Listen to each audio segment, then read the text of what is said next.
Good evening, everyone. My name is Thabo Mshwamo, and I will be your host with the most. To give you a brief background about myself, I'm a proud Ziba graduate. I'm currently working for Retail Capital as their sales consultant, and I was very happy to receive the invitation to be your MC for this evening.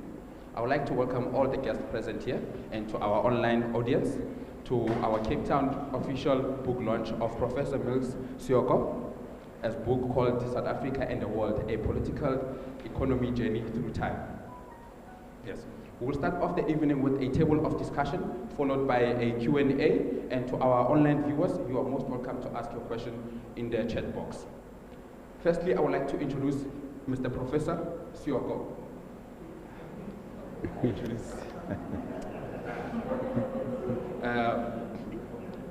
Professor Soko He's a professor of international business and strategy at Wits Business School. He is an influential and passionate writer on local and global issues, and is also a non-executive member of the TIBA board. Sitting with him is Dr. Peter Ayuk. As TIBA Business School academic dean, he holds a significant experience in higher education management, especially in private higher education. Dr. Ayuk has led projects in curriculum and instructional design, performance management, and academic quality promotion. Recently, in September 2017, Dr. Ayuk has completed a PhD in higher education management at University of Johannesburg, concentrating in organizational analysis and improvement. Dr. Ayuk, over to you. Thank you. Thank you, Thabo. Professor Soko, welcome to TIBA House. Welcome, ladies and gentlemen.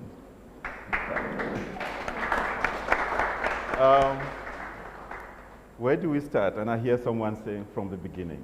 So that's where we'll start. Professor Soko, what triggered this book project? Why at this time? And what are your expectations from this book? All right, thank you very much. Call me Mills, Peter, to make things easy. I'm really appreciative of this opportunity to be here this evening. And I would like to thank the leadership of TIBA. I can see some familiar faces here, Lee, Graham, Jacobose, Peter, and everybody, and Rudy. We have been very generous in terms of giving us the opportunity to launch this book this evening. And I also want to welcome everybody who's taken the trouble to come here this evening. Now, this book, it came about as a result of a conversation I had in 2019, towards the end of the year. That was before the onset of the COVID-19 pandemic. I was in Rosebank with a friend of mine and colleague, Professor Mills, who's the head of the Wits School of Governance, and he said to me, Mills, I think you should write a book. We're sitting outside Starbucks, and I thought, what do you mean? He said, no, there's a book in you that you have to write. And he said to me, I met in Zukisi when I was doing the first year of my doctoral studies at Warwick University. And I had come to South Africa to undertake fieldwork research and doing interviews at the Department of Trade and Industry. And he was an official there, so I met him also during the course of the time. But he told me that he started following my public writings since that time, the first time we met, and he eventually joined me at Warwick University. He did his doctorate also there at Warwick, but he told me he started following my public writings, and he thought that there's a lot that the public could learn from the insights that I've shared over the years on a whole range of topics over the past 20 years. And so that's how this book came about. That was the outcome of the discussion we had. And I started working on it, and COVID helped because you couldn't do anything else but to work, so, especially level 5. And so started working on this project. A lot of people involved with this, and the book consists of 8 chapters, which focus on a range of topics, politics and governance, foreign policy and geopolitics, leadership, business ethics, African development, international trade, which is my main research interest and research specialization, as well as African development and global governance. And it's thematically organized. And the essence of this book is not so much about South Africa. It does focus on South Africa, but it also looks at the world through the lens. I think that's the point I want to. It looks at the world through the lens of South Africa. So all the themes and topics that are contained in the book, they focus on South Africa, but more importantly, they situate South Africa within the broader world. That is the intention of the book. So it's not a parochial, narrow-minded focus on South Africa per se. And there are certain messages that I wanted to convey through this book. I think the one message is that, we as South Africans tend to be self-absorbed. We think we are different from the world, we're exceptional, we're unique, and our problems are unique from those that are experienced by other countries. So in this book, I debunk that. My point is to argue that we are not different. There are many other countries in the world that have faced the kinds of problems that we've faced. The exception, the difference is that they've dealt with them differently. Right? And I talk about China, talk about Singapore, and how those countries, they went through the same problems. They went through the same difficulties. They were in a state of chaos at some point. The United Kingdom, the UK went to the IMF in the 1970s. It was with a begging bowl. China was a basket case in the late 70s. When you look at China today, it's the second largest economy in the world. But it was never like this 30 years ago. Singapore also went through a lot of those problems. So that's the first message I want to highlight in this book, is that we are not different as a country. And the second message, which is the central message, is that leadership and governance matters. Leadership matters, governance matters, whether it's in the national context or in the international context. So all the themes, this is a message that permeates all the themes and the chapters in the book, whether it's about trade, whether it's about leadership, matters. And when I talk about leadership, I do talk about South Africa, but I also talk about leadership in an international context. So when I talk about bad leaders and all that, but we can come to that in the discussion. So this is the background to the book, Peter, the contextual background. Thank you, Mills. So if anyone is wondering, what good could come out of COVID, this is it. Out of this project, 250 pages of pure, insightful gold. Thank you. In the chapter on politics and governance, you state that South Africa desperately needs good politicians. You said the country has suffered dreadful consequences of being led by bad politicians. What, Mills, how do you define a good politician? Yeah, it's not only South Africa again. I don't want to be seen to be attacking South Africa, exclusively. A good politician, in my view, first they've got to be capable, right? So they've got to have the skills and the expertise to do their work. They've got to be, they should not see politics as an avenue for self-enrichment. So they've got to be ethical. They've got to have the ability to formulate policies and to pass legislation. I see some people I worked with in Parliament, we used to formulate policies and pass legislation. They've got to have the ability to, and this is extremely important, when I say leadership and governance matters, what distinguishes us from the countries that have accelerated in terms of national progress and prosperity like China and Singapore, they've got to have the execution capabilities, the ability to implement policies. Not just talk about them. Right? Those countries don't just talk about them. They implement the policies. They've got the necessary bureaucratic machinery and the right people in the right places to implement policies. And I think also a good politician, in my view, Peter, is going to be somebody who's concerned about the public good, who's concerned about building unity, right, rather than fomenting divisions. Right? So this is what differentiates, for instance, somebody like Trump, who's concerned about fomenting divisions in society, from Biden, who's concerned about pursuing unity. So it's not only South Africans, I mentioned South African politicians, but there are many other politicians who are very bad politicians. You know, Trump is one, you don't have to go far. But you know, we have people like Jair Bolsonaro, who's the president of Brazil, is a disaster. It's been a disaster for Brazil. And there have been other prime ministers, for instance, Viktor Orban in Hungary, who's been bad for Hungary, who's been especially in terms of civil freedoms, in terms of, it's been a disaster. And when you look at Salvini in Italy, and you look at Boris Johnson, especially in terms of how he handled the COVID pandemic early in his tenure as British Prime Minister, it was a complete disaster. So this is not exclusively focused on South Africa, but I use South Africa as a lens, you know, to understand how the world functions in terms of this. So if we bring this closer to home, you talk about capable and ethical governance. Yeah.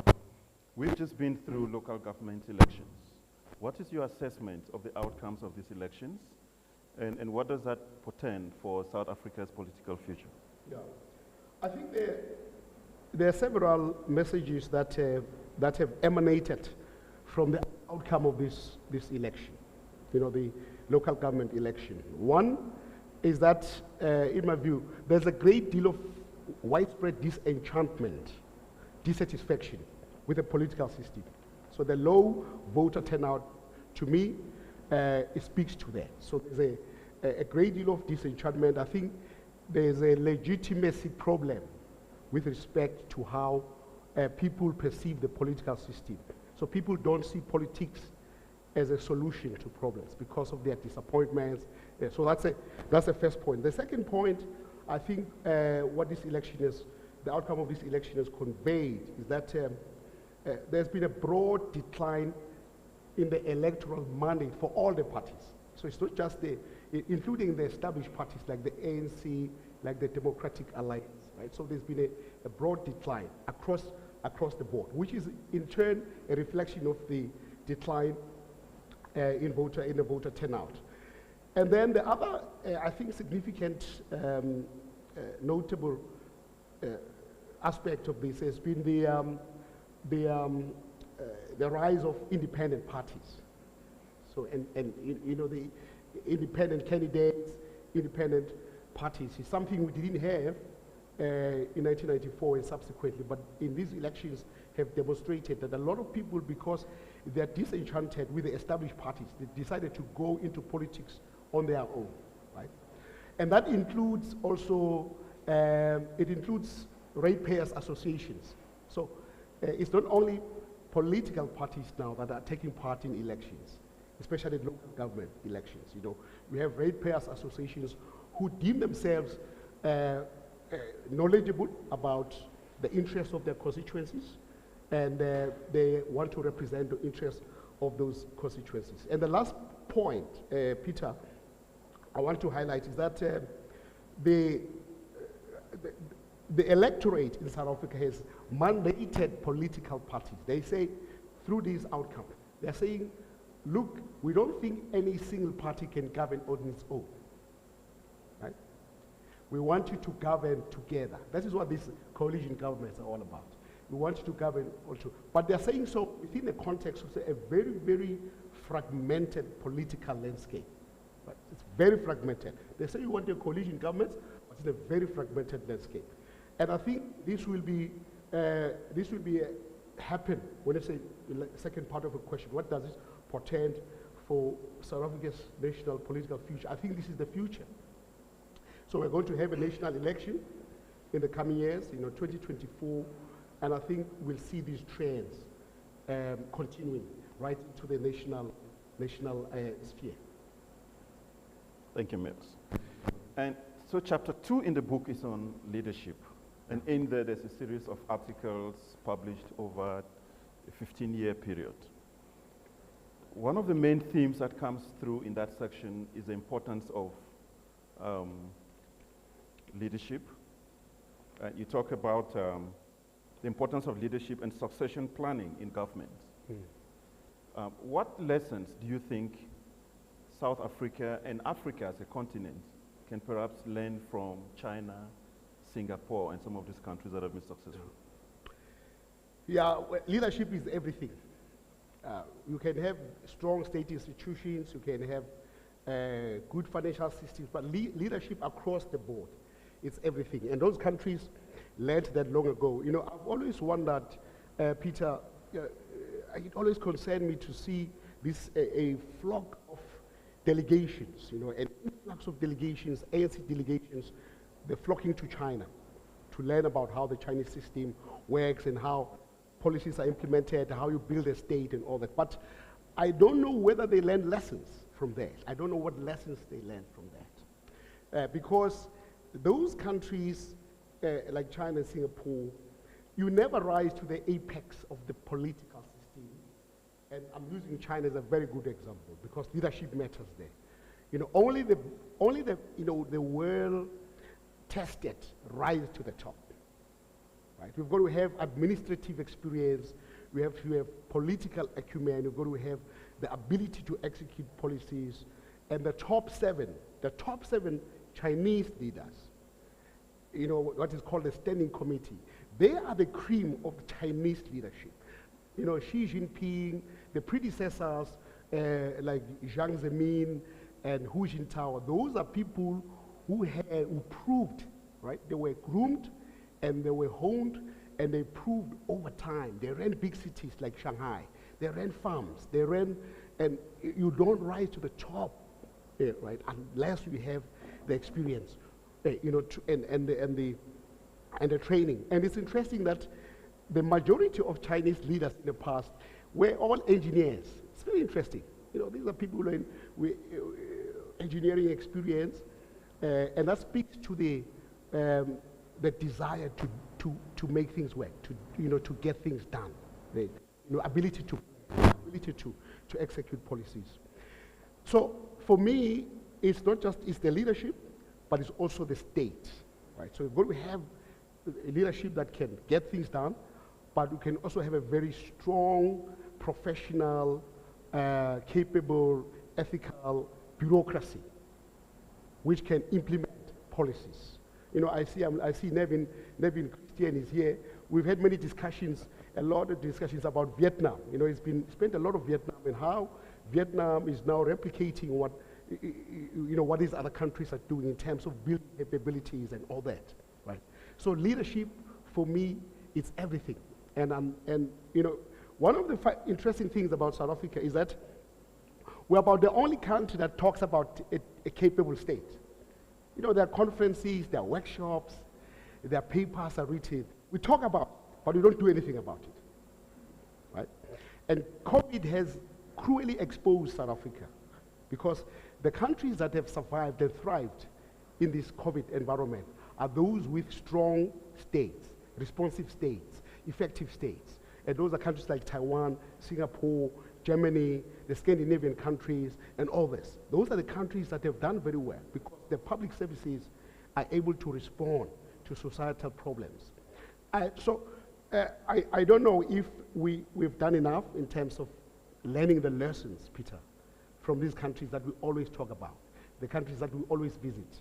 You know, when you look, for instance, of state-owned enterprises, we've been talking about these, since 1994, and there has not been any notable progress. There has been regression, frankly, and yet we've been going to China to learn about state-owned enterprises. But you know, China looks up to Singapore. China learns from Singapore. That's one country China watches very closely. So what China learned about reforming state-owned enterprises is learned from Singapore. You know, I said to some of the politicians in Johannesburg, you know what, next time you just go straight to Singapore. Don't go to China, because the Chinese are learning about these things from Singapore. I think those of us in this room can feel the anger and maybe those online. And there's a lot of this anger that you express in the book, and I think for good reason. So, but if we move on foreign policy, you allude quite extensively to, you know, the BRICS countries since South Africa became a member, and one of the strategic objectives of the BRICS countries was to democratize the global financial institutions. To what extent do you think this goal has been achieved? Yeah, Peter, let me just say, there's all sorts of emotions in the books. You know, there's anger, but there are other emotions, not just about, and also, you know, it's about highlighting the failures, but also highlighting the successes, and also offering views. It's not just a whinging session, you know, offering views on how some of the problems that constrain South Africa and the world can be addressed. The BRICS has been, I think, the BRICS started very well, and it's a very important bloc grouping. You know, China is the first among equals within the BRICS, and one of the key objectives of the BRICS countries, you know, BRICS is Brazil, Russia, India, and China and South Africa, has been to challenge the global status quo, the dominance of multilateral institutions by the Western countries, the established Western countries like the United States, Britain, and all that. And I think that's a very important agenda, you know, to challenge these entrenched institutional inequalities. And the BRICS has done very well, also in terms of, especially the new development bank, the BRICS Bank. For me, that has been a very clear example of what can be done by these countries. You know, it's really delivered on a whole range of things, including South Africa. We've received a lot of support, financial support from the BRICS Bank. But the BRICS is also, it's a very diverse group. It's a very difficult group to manage because of the diverse nature of the group. And I think what has also compounded that is that the leaders who lead the BRICS, for instance, Jair Bolsonaro in Brazil, there's very little he has in common with other leaders. Modi in India and all that. So the leaders who started it, they've left, you know, like Lula and all those people. So the new set of leaders who really don't have much in common. And there's also a lot of tensions and differences between the BRICS countries themselves, especially between India and China and all that. So it's got a lot of potential. It has a long way to go in terms of maturing. And I think the best way for me, for the BRICS, is to focus on specific projects. You see that the new development bank has been a really, really good example of what the BRICS can achieve. So focus on projects. You know, forget about all this superficial ideological rhetoric and all that. Just, you know, get things done. And I think the BRICS has a lot of potential. But the issue I wanted to highlight, Peter, is that, you know, we tend to look at these relationships along a very superficial north-south, paradigm. You know, that, northern countries are bad, southern countries are good. That doesn't help us, right? I think our foreign policy should focus on a vital interest based on research and analysis, not on ideological impulses. So when we look, for instance, at our trade partners, China is our single largest trade partner. It's our single largest trade partner. Our second largest trade partner in the world is the United States, right? But when you look at the profile of the trade between China and South Africa, we export raw materials to China, like manganese, iron ore, and coal, and we import intermediate and finished goods from China. So the trade profile is very skewed in favor of China. And when you look at the trade between South Africa and the US, our exports to the US are very diversified, right? Very diversified. We export cars, BMW series, we export cars, we export platinum, we export nuts, wines, and so on. It's a very important trade partner, right?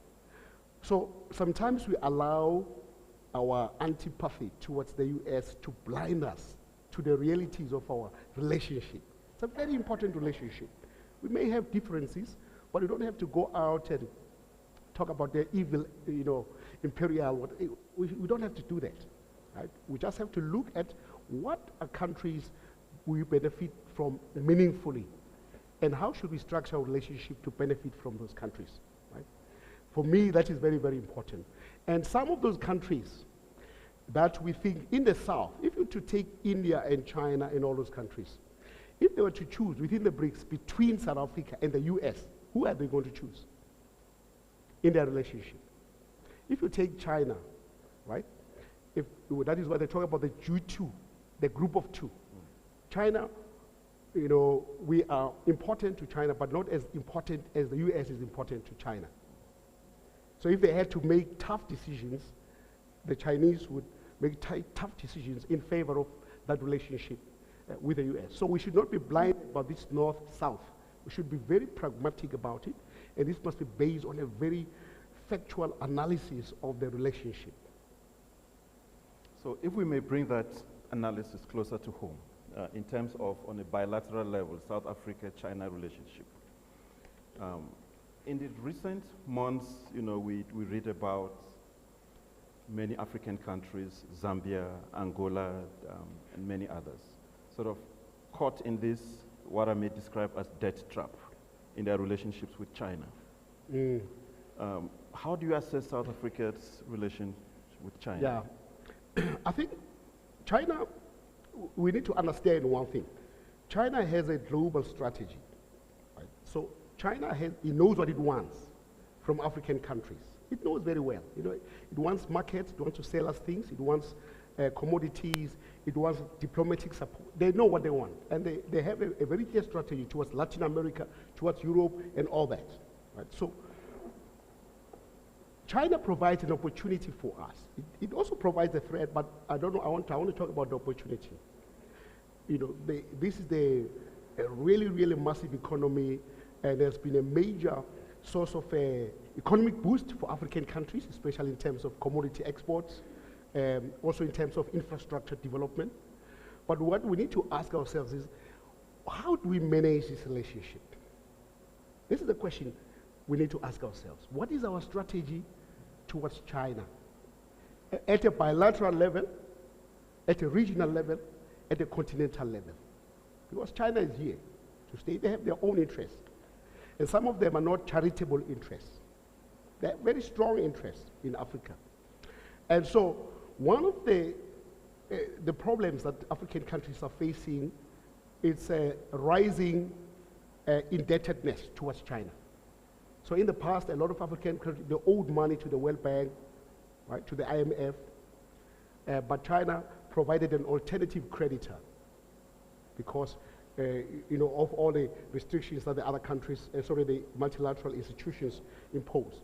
But now we are seeing these rising debt levels because more and more African countries are borrowing unsustainably from China. And now they got into big, big trouble now, Uganda and many other countries. But it's not only in Africa, Sri Lanka, in Asia also. The countries are heavily indebted. So my view is this: we've got to ask ourselves, how do we manage this relationship with China? Right? What do we gain from it? What are the dangers? And how do we limit the dangers? For instance, in the case of South Africa, one of the things we speak about is how do we diversify our trade with China? In 2010, we signed a strategic partnership agreement. President Zuma and President Hu Jintao, to say we want to diversify trade. We don't want just to sell raw materials. We want to sell, we want to work with Chinese firms to turn raw materials into value-added goods in South Africa at home rather than do that in China. All those things, right? They are contained there. But have we followed up on these things? Have we done these things? So for me, it speaks to strategic engagement, right? We cannot wish China away, but how do we engage with China in such a way that we maximize the opportunities and minimize the challenges and the risks? Thank you. Now we move on to chapter 4, and that means we're nearly midway through the book. Chapter 4 focuses on business ethics. And in your introduction, you highlight what you term the incontrovertible truth about corruption, which is to say that both the corruptor and the corruptee must be held to account. Do you think enough attention is paid to actions of corruptors in dealing with corruption in South Africa and on the continent? No, I think there's been a great deal of Western hypocrisy and double standards in terms of how corruption is dealt with. There's been a too much emphasis and focus on the receivers of corruption, right? And not on the purveyors of corruption. Right? That is a big problem, number one.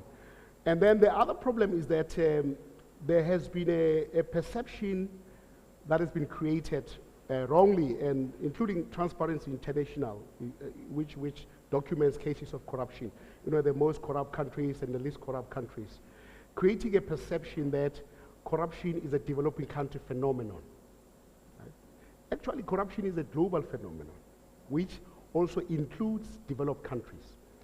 And when you look at, to its credit, Transparency International, they publish a new index now, right, which now looks at countries with business executives, the most corrupting business executives. And companies like Siemens, like Semlex, like Halliburton, like Rolls-Royce, like all those companies, right, were found to have been actively involved in fomenting corruption in developing countries.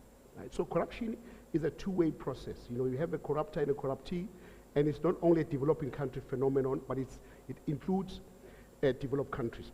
Now, when you look at South Africa, it's very interesting. You look at the state capture phenomenon, you look at the arms deal in the late 1990s. When you look at the arms deal, the companies that were actively involved in pushing corruption, they were not local companies.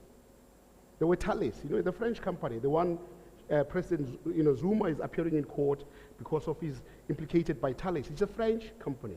We have BAE Systems, which is a British company, which was involved in that, right? You had the Saab, which is a Swedish company, which was involved in the arms deal. And then you look at the state capture phenomenon. It's very interesting. We're dealing with Bain Capital, right? Bain is an American company. McKinsey, right? All these companies, and there's a lot of foreign companies involved in fomenting corruption. So it's not just about local companies, but it's also about foreign companies. It's also not just about developing countries, it's about developed countries as well. So that's the hypocrisy that I try to expose in the book, Peter. Okay. So you are a lecturer at Wits Business School, and that's what you've done for the better part of the last 2-3 decades, possibly. And if corruption is a societal problem, business schools have a role to play to change that narrative. What more can business schools do? we are a business school too. Look, business schools, they have a lot to account for, especially American business schools. And when you look at how, for example, they played a role in the scandals that were committed by companies like Enron, in the United States. It's very interesting that the CEO of Enron was a holder of the MBA qualification from Harvard Business School, Jeff Skilling. Right? And what happened there is that business schools became too cozy with the corporate world. And this is something we need to watch very carefully. We need to build relations, but we need to maintain also our independence. So they became too cozy, and case studies were produced about Enron. They were gushing case studies. When you read about Enron, it was, oh, this is amazing, right? Everybody was writing about Enron. They were receiving money from Enron and all that. And then all of a sudden, this company just collapsed. Bah, what happened? You were telling us in the case studies that this is a good company. What happened? And then when you look behind the scenes, it was a rotten company, right? So that sparked a lot of navel gazing on business school campuses. We started thinking, are we doing enough in terms of our curriculum to inculcate a culture of ethical leadership amongst our students? Because the emphasis was primarily on maximizing shareholder value. That was the whole thing.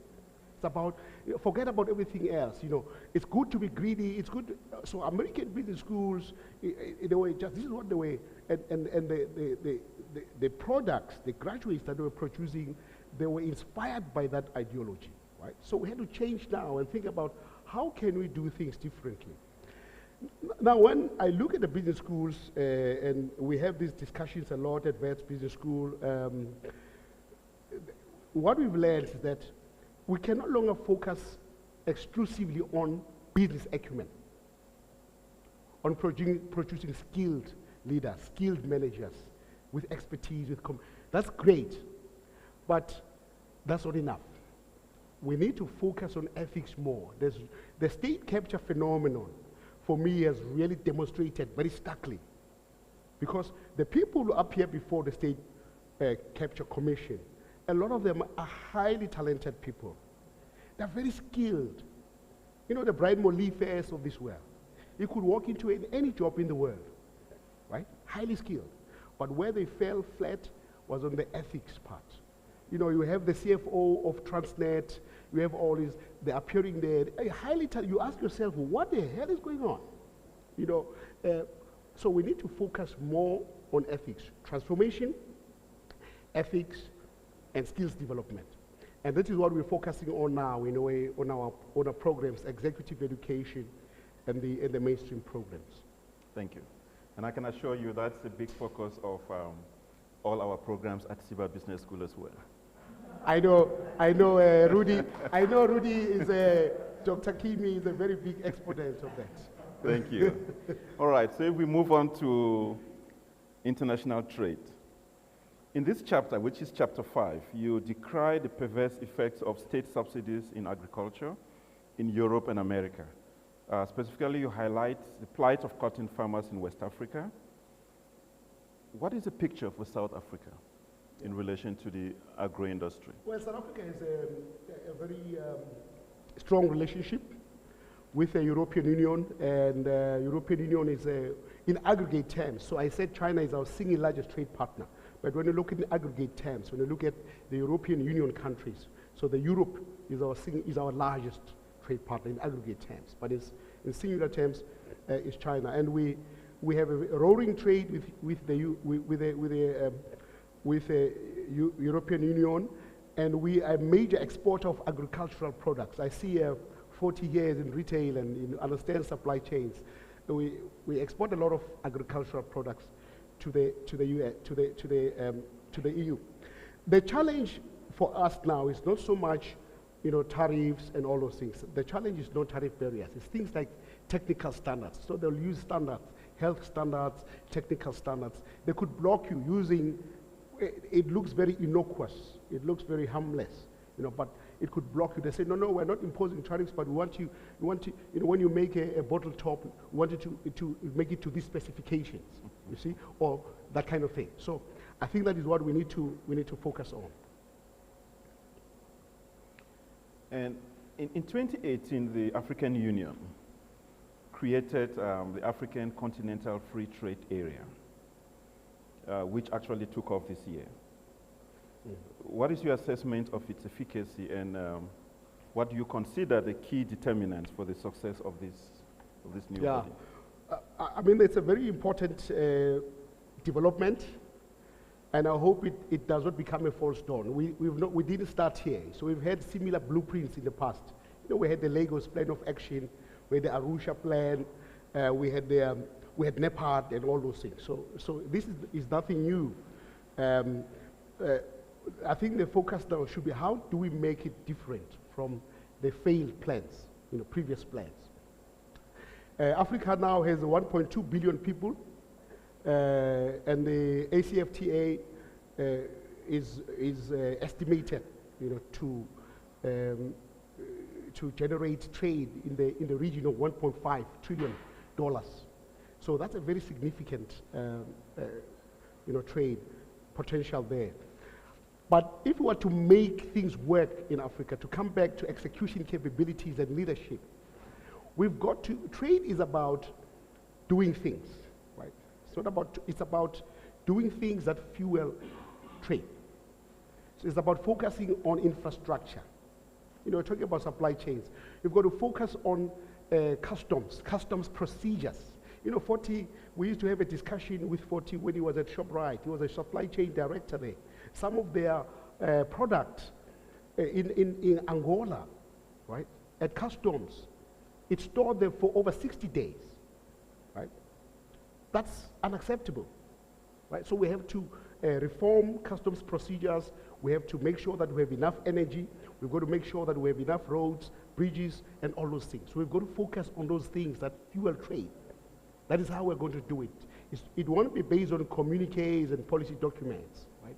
We've got to focus on the practical things about how we fuel trade. Now, when you look at trade in Africa, what is called intra-Africa trade, in other words, the trade that takes place between and amongst African countries, is very low as a percentage of GDP. It's 14% of GDP, right, as a share of GDP, compared with the EU, European Union, which is in the 75%. So what that tells you is that European countries, the majority of their trade takes place between European countries, right? And the majority of our trade doesn't take place between African countries. It takes place with foreign countries, and like the EU and the United States. And so in chapter 6, you focus on the South African economy, and you scan everything meticulously from 1994, all the economic policies, RDP, GEAR, ASKISA, right down to where we are today, the NDP. And we are about halfway or midway in the time horizon. What is, and evidently, when I read through the book, it seems your assessment is that none of these policies really delivered on their envisaged outcomes. Yeah. And therefore the question is, what's different about the NDP, and can we expect a different outcome by 2030? Yeah. I think the point I want to highlight, Peter, I don't want to dwell on the inadequacies of those policies. Some work better than others, but I think we have an opportunity. That's what I want to focus on. COVID has been terrible. It has damaged economies, it's damaged societies, but it also provides an incredible opportunity for us to drive change in this country. Economic change, to change the path of the economy, to change the structure of the economy. And this is what other countries are doing. If you look at the United States, this is seen as a very conservative economic policies. They've thrown away all these things. Biden says, no, we're in a very impossible situation. We have to forget about the old conservative policies, of tax breaks for companies and all those things. It says the state has got to take the lead. The COVID relief package, the infrastructure package, it's a very expansionist program, right? Because we're dealing with a completely different situation. Right? They're spending on infrastructure, on internet, digitalization. And this is what other countries are doing. So we have an opportunity also as South Africa to do that. We could use COVID to fix our state-owned enterprises. We could use the COVID crisis as an opportunity to address the log jams in the economy, to ease the barriers to trade and business, to drive economic change and all those things. Because we're starting on a clean slate, right? So we have an opportunity, and nobody's saying to us, you can't do that. Because all countries are experimenting. So there's a policy space for every country. But what will make it work, right, is you've got to have the leadership. You have to have the governance, right? You have to have the state that works. And the question is, do we have that? See, that is the question for me. The opportunities are there, but do we have that? Do we have what these other countries have to drive this change?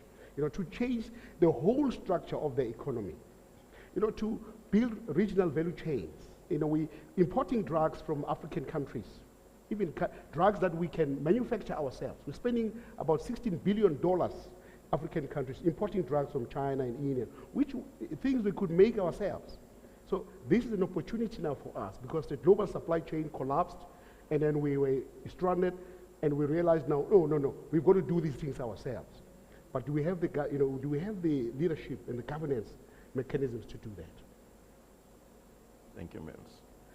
And if we move on African development, which is chapter 7, you highlight significant improvements in development across the continent, and we had cases like, Rwanda, Ethiopia, and I think even Ghana, Cote d'Ivoire, and many others that showed significant recovery and growth. And yet, in the last 3 to 5 years, there seems to be a massive reversal of that. We see Mali had, I think, 2 coups in 1 year. Yeah. Recently, there was the situation in Mozambique. Yeah. And we even had our own incidents here in July of this year. Yeah. Do you think, and of course, Ethiopia is also top of mind, what's happening there in the Tigray region. Yeah. Do you think, as a continent, we are now regressing? It's a mixed bag, Peter. I'm old enough. I don't know how old you are, but I'm old enough. I remember vividly in the 1980s, and I see Bradley's there. Bradley was my student. He's a very big. He has a very big interest in Africa, and in the 1980s, Africa was what was called a lost decade. Things didn't work. Zero growth rates, famine in Ethiopia, civil wars, and all those things. Things didn't work, high levels of debt and all that. And things started to change. I've noticed in the 1990s, things started to change. A lot of countries started implementing reforms, political reforms, economic reforms, and some did better than others. Right? So some, in the 1980s, military coups and military rulers were the norm rather than exception. Today we have more democracies than less democracies. Right? You can quibble with the substance of the democracies, but there are more democracies. Right? So I think there's been a lot of progress.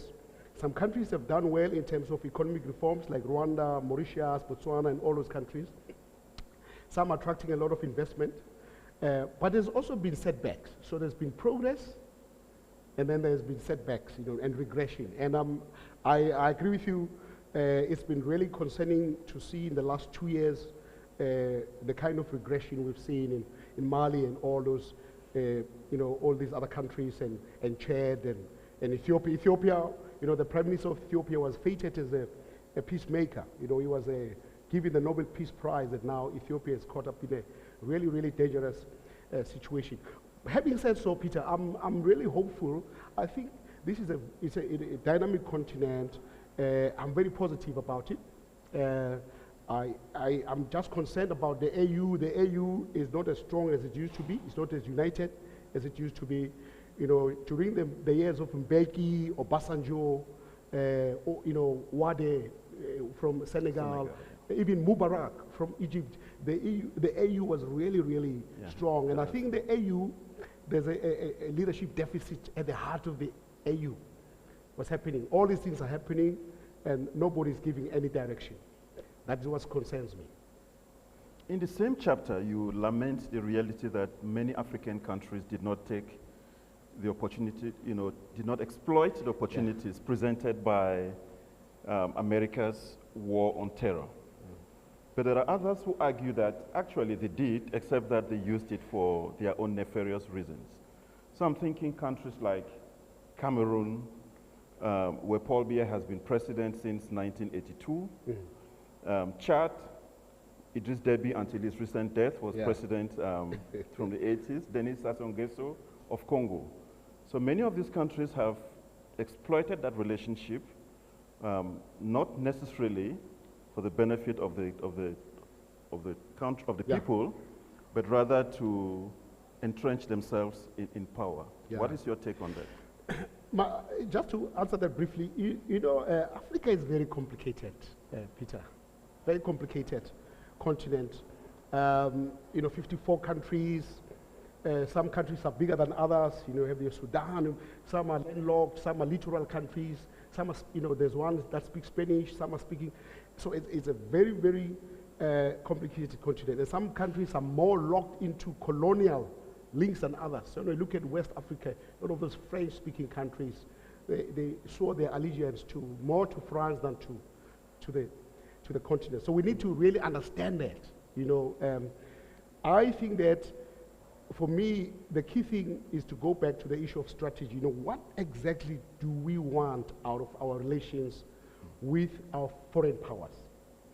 I'll give you an example. I spoke to an economic advisor to one of former Zambian presidents, President Livi Mwanawasa, the late Mwanawasa, his chief economic advisor. He told me about a state visit they undertook to China. And he said, there was a strong, 200-strong delegation, and everybody, they were welcome to the Chinese are very good at diplomatic choreography and all that. But he said we didn't have a plan. So we're sitting across the table, we're with the president, we don't know what you want from these people. They know what they want. They want copper from Zambia, they want contracts, for construction, they want all those things, right? And then he said they went there, they said, no, they want to build a stadium here. I mean, you can't, you wanted to build a stadium, it's not linked to any national development plan. Not to any strategy, you see? So you go with a shopping list, you see, we'll do this, they'll do that, of course. But how does that fit into your national development processes, right? You see, so this is ad hoc manner in which you approach these relationships. The same applies to the US with AGOA. How well have we used AGOA? AGOA allows us to export to the US duty-free. But we can't even meet some of the quotas that they've set for us. For uniforms, school uniforms. They say, we allow you to export duty-free school uniforms. We don't make enough school uniforms to do so, right? Those are the concerns I have about the strategic intent and strategic engagement. Thank you, Mills. On global governance, you offer an insightful analysis. In fact, you highlight 6 factors which, in your words, engendered growing uncertainty in global governance. And I think all of these are interconnected. Can you, for the benefit of this privileged audience, unpack one of them, and that is the growing US-China rivalry? And in particular, what does this mean for Africa? Yeah. It's an important relationship which will define the global order in the coming years, China and the United States. The rivalry between them, and this is a battle for global supremacy. So you have the trade war and all those things. Those things, they are a proxy for something bigger. The US sees China as a threat. They used to see China as a strategic partner, but sees China now as a strategic competitor. And this competition has been manifested especially in the technological space. So we've seen many years ago, about 30 years ago, we didn't have these Huawei, the Chinese telecommunications giants, Alibaba, all those. China did not have indigenous corporate brands, but now it's got its own companies, and it's taken a leap forward in terms of technology. And the US feels threatened by that. Initially wanted to engage with China, but feels threatened by China now.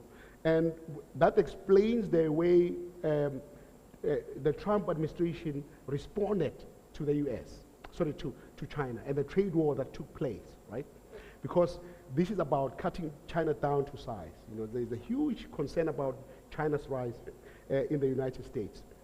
And, this has a very big implications for us as African countries and South Africa, because these are important trade partners, investment partners in the first place, but we're also heavily dependent on the global supply chain, which is centered in China and Asia, interestingly, right? So when the Trump administration decided to attack Huawei, right, they instructed countries like Australia that not to do business with Huawei. And that had a huge impact. You know, the CEOs of Cell C, of Telkom, of MTN and Vodacom, they wrote to the president. They wrote to President Ramaphosa to raise a concern about this, how this was going to affect them. Because why? They are dependent, exclusively dependent for their inputs from Huawei. So our telecommunications companies import their inputs from a Chinese company, which is being constrained by US actions. And the US is discouraging third parties from having economic relations with this company. Right? So that was a very big shocker for Sipho Maseko and all those CEOs. They said, wow, you know, this is going to create problems for us. Right?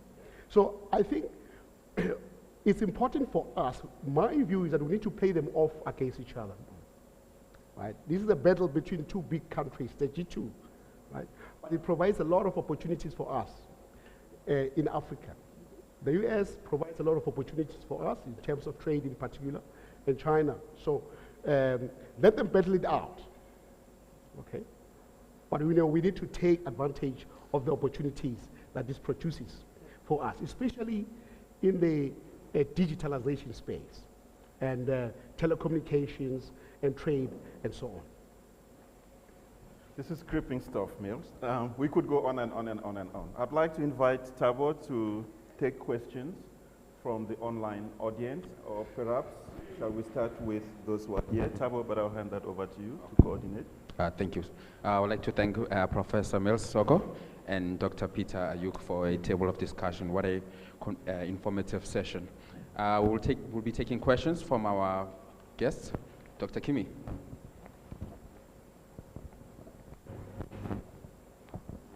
Thank you very much, Professor Soko, and congratulations again for writing such an insightful book. The Economics Business and Economics Risk Assessment Company that's based in Johannesburg gave South Africa about 10 years within which to become a failed state. Through your research, do you share a similar perspective? I don't know. Rudy, my view is that, you know, South Africa is a resilient country in many ways. It's gone through a lot of crises over the years, and it was Jan Smuts, you know, is a former prime minister. He said in South Africa, the best and the worst don't happen. Right? The best and the worst don't happen in South Africa. It's a country that muddles through. I think that we have a very strong base in terms of the institutions, although they have been hollowed out in the last couple of decades. We have a very strong base in terms of our corporate base in our companies. World-class companies have been very, very critical in terms of helping us during this crisis. You know, some people don't understand the role that South African companies play in terms of sustaining this economy, especially given the crisis that we face. Increasingly, companies are taking on roles that are traditionally reserved for the government. You know, like fixing streets in Sandton, robots, you know, traffic. Those things, people don't realize those. You know. The infrastructure is depleted, but I think generally, you know, when you look at the road network and all those things. But we don't have the time, Rudy. You know, I wouldn't rule that that scenario. You know, we don't have the time. You know, with the corruption, runaway levels of corruption, the hollowing out of the state. You know, the way in which migration is handled, also, and a host of other problems. You know, I think we do need to be decisive. We need leadership. We need to be decisive. We need to deal with these problems. And these things don't happen. You know, countries don't become a failed state overnight. It takes time. It takes time. It can take up to 30 years, right? So you know, when you look at countries on the continent, in Asia, those that became, it didn't happen overnight. But the signs are there that if we don't act, The signs are there, I can tell you that, because we've studied these things. If we don't act, over time, we reach a point where everybody's resigned to it, where everybody's resigned, where we don't have electricity, or the traffic lights are not working, or the roads. When you go to failed states, these things have become accepted. There's no need to paint this building. There's no need to fix the public toilets. There's no need to, all those kinds of things. It doesn't happen overnight, but it becomes the reality over time.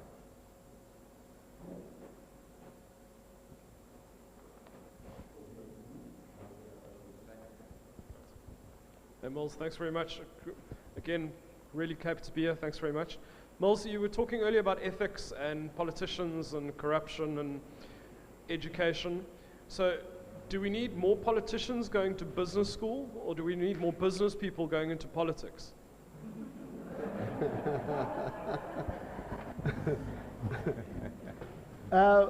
It's not so simple, Brad,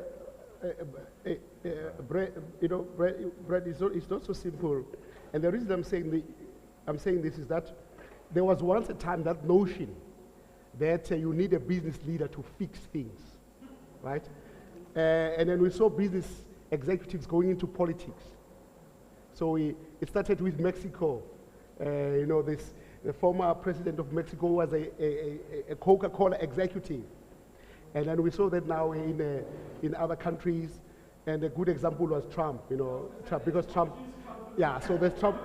And many, so I wouldn't say, I think both business people and non-business people and other civil society members, they can go into politics, right? But there are certain things which I mentioned earlier for me, what makes a good politician. It's not so much whether you come with a business background and so on, but you've got to be capable, you've got to be ethical, you've got to have the interests of the common good, you've got to be concerned about building unity, you've got to have the ability to formulate policies and implement policies and all those kinds of things. Doesn't matter where you come from. I work with people in business who try to dabble in politics with a very disastrous results, I'm telling you. I won't mention names. We have a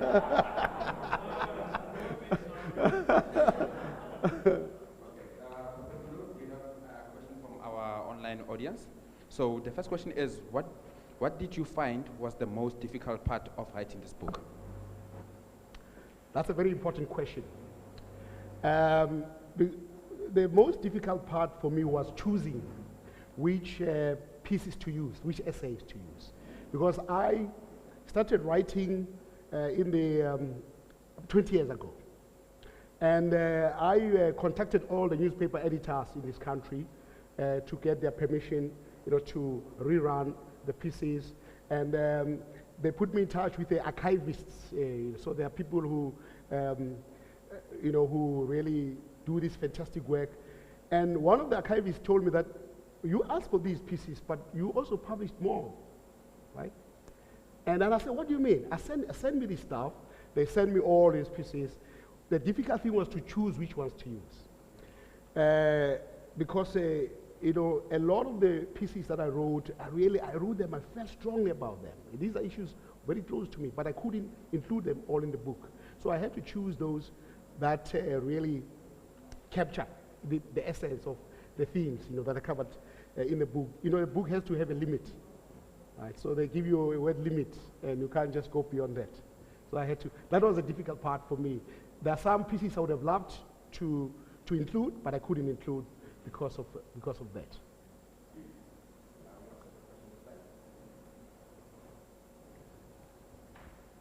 Is this working?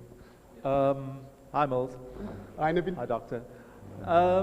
This is not a question. I'm sitting here and I'm listening to this wonderful conversation. It's taking me back a few decades. Yeah. This book covers a few decades, but you and I cover more than a few decades. Yeah. And so I'm thinking back to, we didn't really have much to do with each other in the 80s, even though we were both up there. But then in the 90s, the lower campus pro-tem, postgraduate diploma of organizational management, you became more prominent. we kind of saw each other. Then at the Graduate School of Business, then we kind of really started to see each other a bit more, but didn't talk a whole lot. Yeah. And then subsequently, we somehow started connecting and talking about various themes. And today, I'm sitting here and watching you as a professor of business talking about your book. I want to tell you how proud I am. Thank you. Thank you, Lulu. It's wonderful. I can see another book coming out of this book. You're covering a lot of territory. So the questions that I do have, I'm rather going to send you by email. But congratulations, and I'm looking forward to the next couple of books. Thank you. Thanks so much. I'll be taking one of the questions. Let me just take one from our online audience. So we have a question from Lunga Skuman. He's saying that, how do we build a capable state? This is autonomous from political factions and best placed to respond to changes in the world and takes up opportunities for innovation for the benefit poor. Yeah. I'm sure if you understand the question. I do talk a lot about that in the book, how we build a capable state. And the interesting thing about it, Thabo, is that, and Lunga, it's in the blueprint, right? So when you read the National Development Plan, there is a specific chapter. This is the government policy document, right? There's a chapter dedicated to how you build a capable, professional, ethical state, right? So, and if there's one thing the government knows very well, is how to build a capable state. There's no doubt about it, based on the policy documents, when you read all that. The question is there the political will to do it? For me, that's the question. Is there political will to build a capable state? And I doubt that it's there. That's the question for me. And it goes back to that issue about leadership, and because to build a capable state will require some really, really tough decisions, right? And very unpopular decisions. Which means you lose your allies, you lose some factions, and some people will lose jobs and all those things. And how you balance all these considerations. Is the leadership prepared to do that? That's the question for me. Professor, I'll take a question from the audience. Hi, Prof. Hi, Andrew. Just I know that you are more interested in international economies. What is your view, or do you cover, the emergence of sustainable development, looking at the emergence of green economies for, African countries? Yeah. Right, thank you, Andrew. Andrew, for your benefit, colleagues, I was with him in Parliament in the 1990s. And I write a lot about Parliament, my days in Parliament, the class of 1994. I think, Andrew, our economy has gone through so many phases, right, in the process of its historical development. From pre-colonial days, there was a time it was dominated by agriculture, it was dominated by mining. Mining is still important, but it's declined as and then, manufacturing. And today, our economy is dominated by the services sector, right? So 65% of the GDP. So when we're talking about tourism, telecommunications, those are services. Business process outsourcing, retail, all those things, right? So this has been a continuous process, dynamic process of evolution and changing. And there is no reason why we should not embrace the green economy. That transition you're talking about, what they call a just transition. The question is how we manage that, without creating dislocations in the economy. For instance, if you want to move away from coal, as it's talked about, there's a discussion about that. And some European countries are saying, move away from coal completely now. We're going to help you to do that, right? it is something that is desirable in the context of South Africa. Yes, we have to move, but what's the pace? What's the sequencing? Because you could lose a lot of jobs as a result of doing this in a way that is well managed. Right? So that is the challenge a lot of African countries are having to deal with. It's not so much that they are opposed or antipathic, towards no.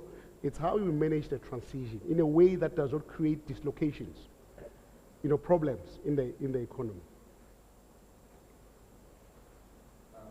From our online audience, Mpeti Morojele is asking, do you think our constitution, if at all, hampers development, and if so, what aspects?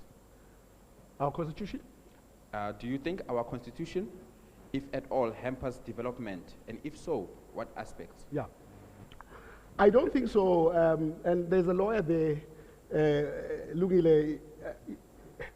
There's and I've been following this debate about land, land expropriation and all that. A lot of the challenges and the problems that we face in this country, we don't have to change the constitution to deal with them, right?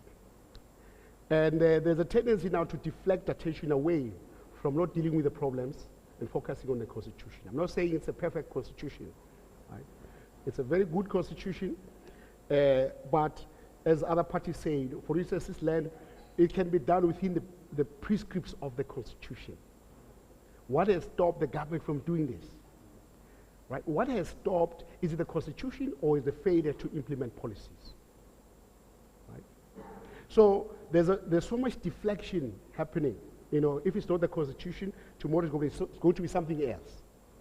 It's going to be foreign powers, or it's going to be, right? For me, it's, there are certain things within our means as a country, as a society, as a state, that we can do without having to change the constitution. A good example is education, right? Where we spend, as a percentage of GDP, we spend more than many other countries, middle-income countries, as a percentage of GDP on education. But when you look at the outcomes, it's a complete disaster, the public education system. So what do you blame that on? You see. Mr. Tlan, I believe you have a question.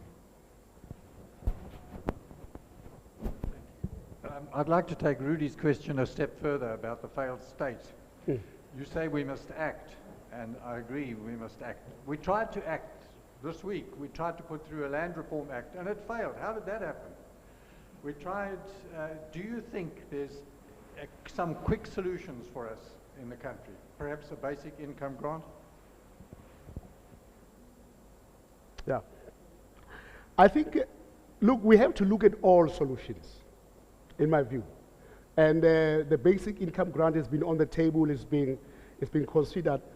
There are many other solutions that have been considered. But, we need to address the underlying. My problem is that we're dealing with a lot of issues in a way that does not address the underlying causes of our situation as a country. So there are some short-term, medium-term problems that we can address, through grants and all that, but there are long-term challenges that we have to face. The fact that our education system is not doing very well, the fact that our state institutions are not doing very well, all those kinds of things. Those are the things, when you look at the functional countries, right? The functional countries, and that have done very well. They have a very strong foundation on those things that we are lagging behind in. And we like to look a lot, and I'm using this example again, we like to look a lot at China. We talk a lot about China, but I wonder if we learn the lessons about what China has done to transform itself from a very, very poor country into the second largest economy in the world within 30 years. 30 years. Right? So what are those things? For me, it's about not just putting a bandage here and doing this here and so on. It's about addressing the underlying problems. For me, that is fundamental.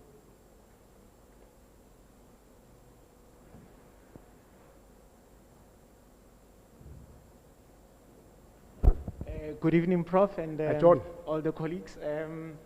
Prof, I think you've touched on so many things, and I think it's been wonderful, and you've taken us on a very clear journey, and the key theme of governance and leadership, it's critical. But I'd like you to take the youth of this country into confidence. I'd like you to give the youth of this country a message. I think we are sitting with literally high unemployment. We don't even know whether should we be focusing on education, how much education is enough? Should we be looking at entrepreneurship? Where does the youth move from here, and where do we go? What is there for the youth to look forward to? And I think if you can just give us that in terms of the context, it will be grateful. Thank you. Yeah. John, that's an important question which was asked at the launch in Melville, in Johannesburg. There's a great deal of apprehension amongst young people about the future of the country. And the question was very direct in Joburg, do you think I should leave? Professor Soko, I want to leave. Is there hope for me? It's a tough question for me to answer because I cannot dictate to anyone who wants to leave to find greener pastures. I had my opportunity to go to the UK. I came back, but I think this is a ticking time bomb because the youth constitutes the majority of the population. And it's most affected by these social ills, especially unemployment. So when you look at the figures, not only in South Africa, across the continent, the Arab world, the Arab Spring was all those things, right? John, I would like to say there's hope, and I believe, personally, that there's hope. But I cannot dictate that to young people. If I want them to believe in this country, but if somebody finds opportunities elsewhere, I don't want to stop them from pursuing them. Right? I don't want to say don't leave and so, because that was direct question to me in Melville. Professor, I want to leave. Do you think I should stay? Yeah. So there's a lot of it's a big it's a powder keg situation, because the youth can be a dividend. It can be an opportunity for us, a young population, the African population, dominated by young people. If we invested in the youth, we took care of the youth, we're investing in the future of this continent. But if we ignore the youth, and if we do what is happening now, there are many, many problems, drug problems, a lot of problems, and I see them, a lot of them now in the townships and all that. It's a really, really troubling situation, because this is something that will come back to haunt us. And I think we saw a glimpse of this, in July. You're talking about those riots. One of the most startling sights I had when it was during the week, and the young people were raiding the shopping malls, and it was during the week, and I just couldn't believe the number of young people who were there, right? It's taking the stuff and all that, and that gives you a sense of perspective. These people, you don't see them, right? And then now there's this big shopping mall, and then like is this the future? You see, for me that was a very big concern.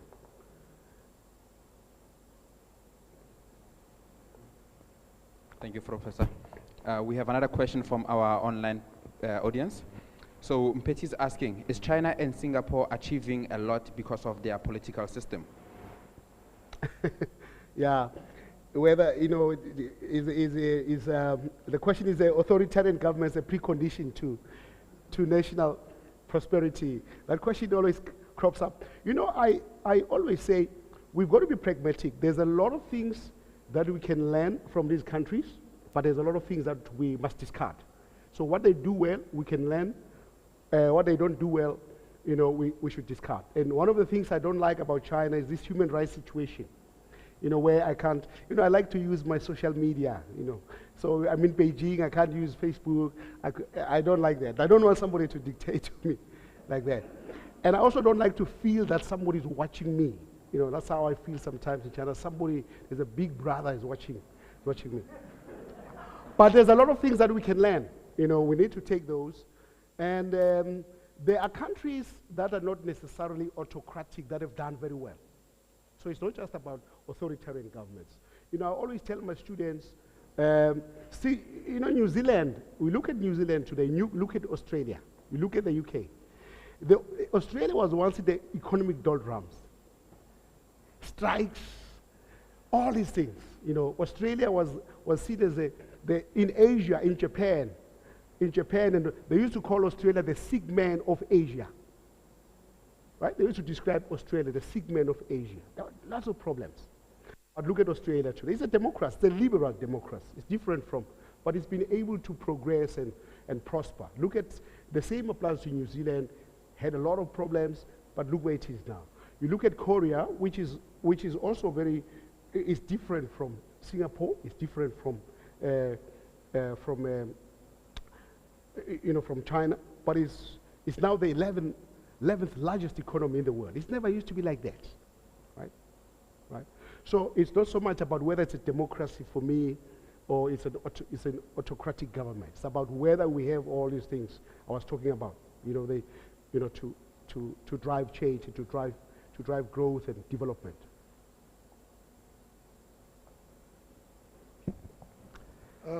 Congratulations, Professor Hi, Mills. Evans. Yes, congratulations Thank you.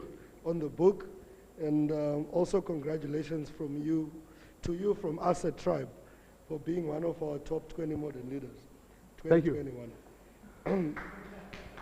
Well done. Thank you. Now, my question has three parts basically, but it's based on the issues that I feel we need to also address. Can you hear me clearly? Okay. So the first part is technology. Well, the technology sector is the second biggest driver of the GDP in the US. And when we look at Africa, we are not focusing on the technology or technologies sector, right? Our institutions are also not within that ambit. So I also blame institutions in as much as I blame politicians, because knowledge starts from institutions. So if institutions are not introducing programs and clear directions that are geared towards tech and technology learning, then it can't filter down to society. If you depend on politicians, nothing will happen, okay? So that's the first part. Second part is the age of our leaders in Africa. The age? The age. The age, yeah. So, so our leaders in most facets are generally quite older, right? Yeah. Above, let's say above 60 going up. And when you look at who's, when you look at the entities that are actually controlling economies now and the world, they are run by youngsters who are below 40, mostly. By that I mean even Donald Trump lost his election because of Twitter, right? So that was one of the main causes. But the point then is, how do you feel the aged African leaders can try and assimilate their thinking towards the pace of the world and how the world is working? And at the same time, how do institutions try to steer the general population to think within that line? Because in short, what I'm trying to say is the older guys don't understand how the world is now working. You're still focusing on industries like mining and all that. So the point is, how can we get them to think within the way the world is actually working? And lastly, how do we get legislation to move at the rate of technology? Lastly? How do we get legislation or legislators to legislate at the rate that the technology is being rolled out in the world? Yeah, I'll be very quick because I'm sure we want to conclude. Thank you so much, Evans. Evans is the editor-in-chief of Tribe Business Magazine. Thank you. Let me start with the second question because that's a straightforward one. You know, Peter alluded this to. I believe in the idea of intergenerational dialogues. Right? So there's a lot of leaders who've been there and you know, they are not well attuned to the new changes that are happening in the global economy, the global political economy, right? So the Paul Bias and all those people, I think that you have those, the deadwood, so to speak. But I'm against this idea that you have to remove all these people and replace them with young people only, yeah. I believe in a mixed, so, you know, those leaders who are capable, who are older, to pass on the baton, work with the young people and pass on the baton. In the way the Chinese, I like that model of grooming the next layer of leadership. You know, so I've heard some people, for instance, in the AFF saying, no, everybody must go, we want a new, you know, I think that could be dangerous because there's a lot of things like institutional memory, experience, and all those things. You know, so I believe in the idea of intergenerational dialogues. You know, we need to do that. The first question, Evans, we have an opportunity because we are a late industrializer as the African continent. So there are certain stages that we talk, Bradley, you know, talk about leapfrogging technology. He's a technology guy, you know. So there are certain stages of the evolution that we don't have to go through. We can leapfrog them. And there are some countries that have done better than others. You know, Kenya did very well with mobile banking and all that, you know. So we have the opportunity. The opportunity is there.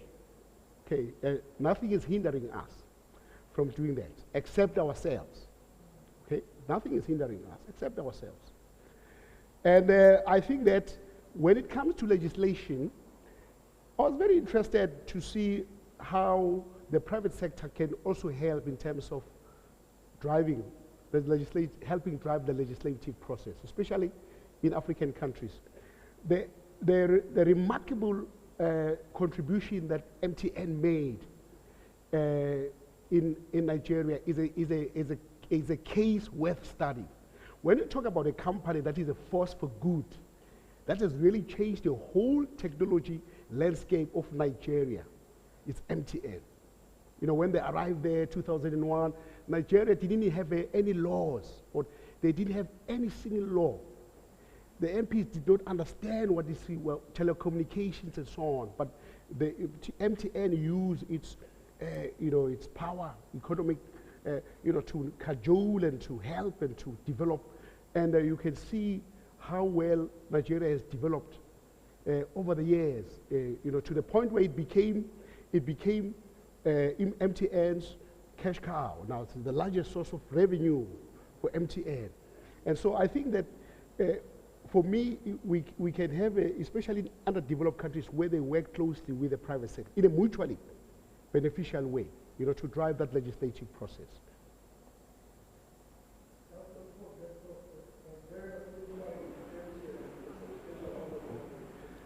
Yeah,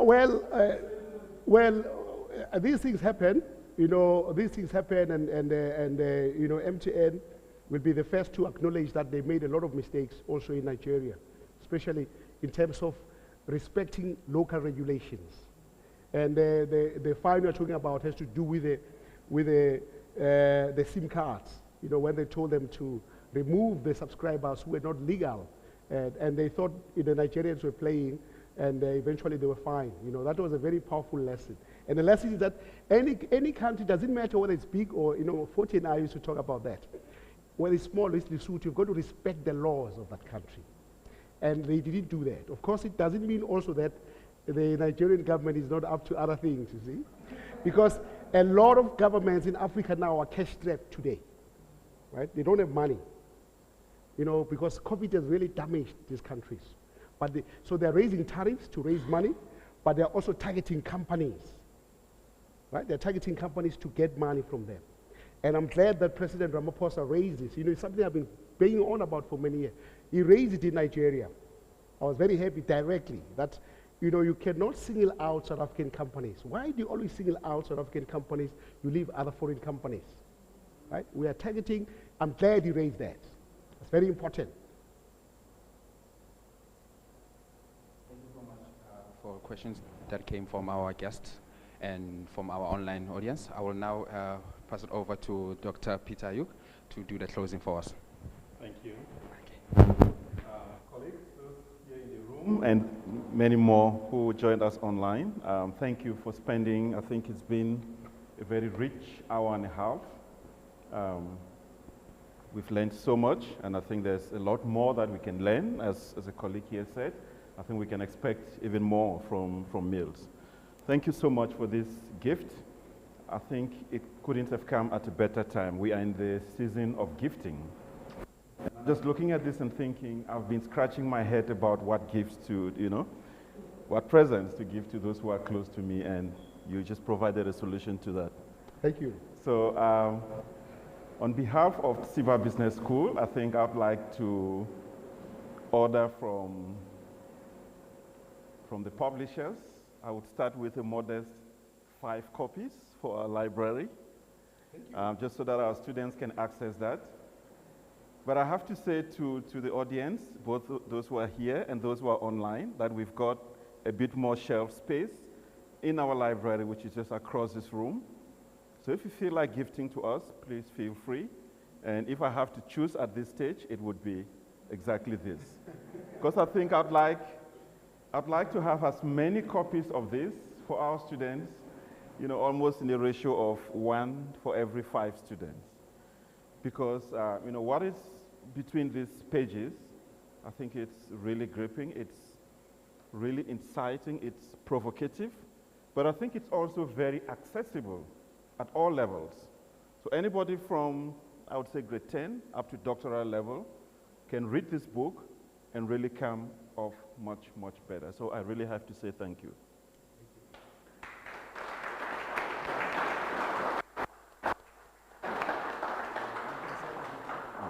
And thank you to the audience. So we'll take the next 5-10 minutes also for Mills to just, sign. If you have your copies, please seize the moment. And I've been advised there's some nice beverages still at the back of the room. So please, let's help ourselves to that while we, continue to just mingle. Again, touch base with each other before we leave. Without any further ado, I want to thank you so much for a wonderful evening. Thank you.